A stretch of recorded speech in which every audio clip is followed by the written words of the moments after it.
पूर्ण करने की दिशा में मैं चलूंगा। जब IRD बना,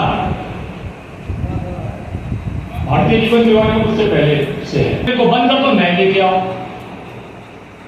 हमारे जितने पुराने प्लान थे सारे के सारे वो बंद कराए गए। कहने को ये सरल प्रक्रिया है, हम लोग 2-4 हुए, हम लोगों ने कभी इसको संजीदा तौर पर नहीं देखा, परंतु हमारे वो पुराने अभिकर्ता जिनको जवानी रटा हुआ था, 73 table, 74 table, 75 table, 93 table, 106, 107, 108, 14 table, marriage agreement 90 table, 89 table जीवन साथी जवानी रटा हुआ था। ये भी रटा हुआ था कितना बोनस मिलेगा, ये भी रटा हुआ था कि कितने पे कितना अतिरिक्त प्रीमियम आएगा, कितना इसमें बोनस मिलेगा, कितनी मैच्योरिटी मिलेगी, एक एक चीज जवानी रटी हुई थी। पुराने प्लान खत्म कर दिए, उनको आपने दूर कर दिया, नए प्लान आए, वो सीखने की प्रक्रिया से दूर हो गए थे। एक बड़ा डेंट IRD के द्वारा प्लान में भारतीय जीवन बीमा निगम को ये दिया गया। हमने कभी गंभीरता से एनालाइज नहीं किया। एक बार फिर उन्होंने कहा कि आपके कितने पॉलिसी धारक हैं, कितने लोगों का बीमा करे हुए हैं। उस जमाने में 30 करोड़ के आसपास इंडिविजुअल थे और करीब करीब 29 और 11 40 करोड़ के आसपास ग्रुप वाले थे। तो बोले ये तो बहुत सारे लोग हैं, आपका इतना सारा लायबिलिटी है, तो इतना पैसा अलग निकाल के रख दीजिए। क्यों रखने भाई? बोले अगर सारे लोग एक साथ मर गए तब क्या करोगे आप?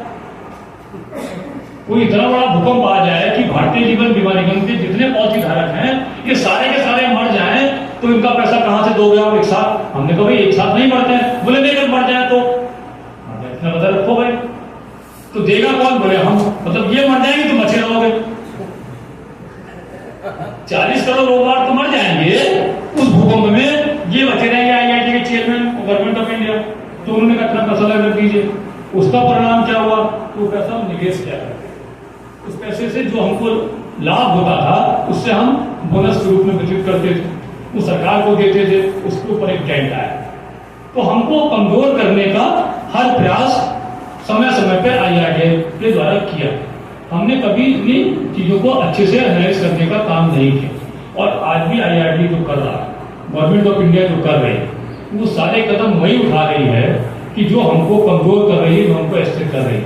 एक साल में सरेंडर वैल्यू का जो सबसे बड़ा गंभीर प्रभाव पड़ा है वो भारतीय जीवन बीमा निगम के ऊपर ही पड़ा, किसी और के ऊपर नहीं पड़ा। क्योंकि जैसा मैंने कहा टिकट साइज हमारा कमजोर है, कम है, तो हमको ज्यादा इसका लाभ उठाना पड़ रहा है, हमको ज्यादा संकट के दौर से गुजरना पड़ रहा है। इंश्योरेंस पोर्टेबिलिटी या पॉलिसी पोर्टेबिलिटी की जो बात की जा रही है, उसका डेट भी हमारे अभिकर्ताओं के ऊपर ही ज्यादा आना लाजमी है। हमारे अभिकर्ताओं को ज्यादा डिमोटिवेट करने के लिए सारा का सारा ये काम किया जा रहा है। तो ये सारी परिस्थितियां जो है वो लगातार हमको कमजोर करने की दिशा में की जा रही है।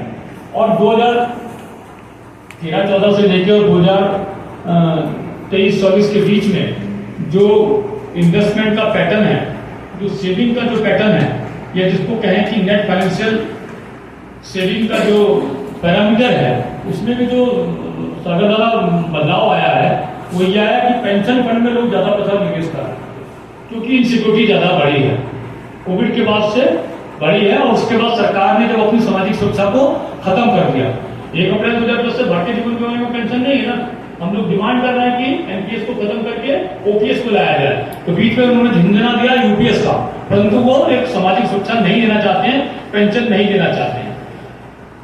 95 में जब भारतीय जीवन बीमा निगम में पेंशन आई, उससे पहले भारतीय जीवन बीमा निगम के रिटायर्ड साथियों का जो जीवन जीने का अवधि था या जो उनकी मोर्टेलिटी थी वो बहुत कम थी, वो काफी गुना बढ़ी।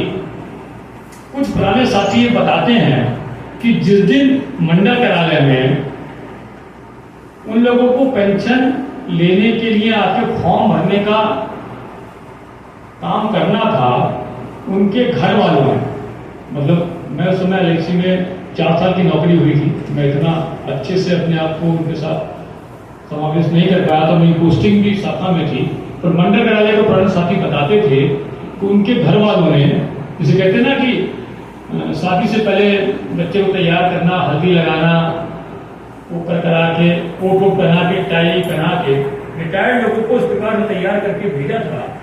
और ये भी विश्वनाथ जी जानते होंगे कि PF का पैसा जमा करना था और पेंशन का पैसा लेना था, इतना पैसा उनके पास नहीं था कि उसको जमा कर सके। तो उनसे चेक आगे की डेट का दिया गया था। पहले पैसा उनके खाते में डाला गया था और जब वो पैसा उनके खाते में चला गया था तब उनके द्वारा पीएफ का जो कंट्रीब्यूशन उनको मिला था मैनेजमेंट वाला, वो खाते में लगाया गया था एलआईसी के, ताकि उनका किसी प्रकार से डिफॉल्ट ना हो। तो पेंशन आने के बाद जो जीवन बेहतर हुआ है और जो उससे पहले का जीवन था वो कैसा था, इससे आप अंदाजा लगा सकते हैं। तो ये सारी परिस्थितियों में जहां हमें अपने साथियों की बेहतरी के लिए काम करने की जरूरत है, उनके जीवन को बेहतर बनाने की जिम्मेदारी है, वहीं इसके साथ साथ हमको भारतीय जीवन बीमा निगम को मजबूत करे बगैर ये संभव होता दिखाई नहीं पड़ रहा।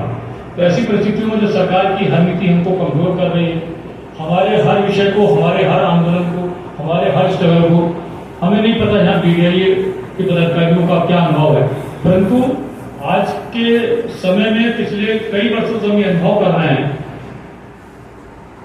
कि लोकल इंटेलिजेंस के एसपी रैंक के लोगों का फोन 1 घंटे के वॉकआउट पे आपको गिरफ्तार करने की धमकी तक पहुंच जा रहा है कि अगर आप आंदोलन करेंगे, आप अगर हड़ताल करेंगे, आप ये झूठा प्रचार कर रहे हैं कि बेरोजगारी हो रही है इसलिए आप भर्ती के लिए वॉकआउट कर रहे हैं। अभी भी एसपी विजिलेंस का फोन आया था मेरे पास खुद कि आपके गोरखपुर के लोग हड़ताल पे जा रहे हैं, आपके हल्द्वानी के लोग हड़ताल पे जा रहे हैं, आपके वहां के लोग हड़ताल पे जा रहे हैं।